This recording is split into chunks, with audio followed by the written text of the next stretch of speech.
Welcome to Man Does Tech, where I solve the problems you didn't even know you had. Start by identifying your monitor model and native resolution. For example, use 1920 x 1080, 2560 x 1440, or 3840 x 2160. Check the video cable type and its bandwidth. Use HDMI 2.0 for 4K at 60 Hz or display port 1.4 for higher rates. Inspect the graphics card outputs for matching standards. Open the system display information to view the current resolution and refresh rate. Note any scaling percentage already applied by the operating system.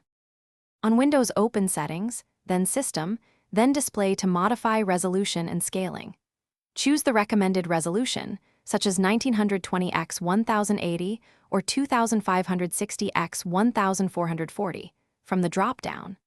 Set scaling percentages to 100% or 125% for readable text and UI. Click Advanced Display Settings to change the refresh rate to 60 Hz, 75 Hz, or 144 Hz if supported. On Mac OS, open System Preferences, then Displays, and hold Option to view additional scaled resolutions. Apply changes and confirm the prompt within the timeout to keep the new settings. If the desired resolution is unavailable, update the graphics driver from the GPU manufacturer. Restart the system after driver installation to refresh display detection. If scaling looks wrong, adjust DPI or scaling percentage in display settings.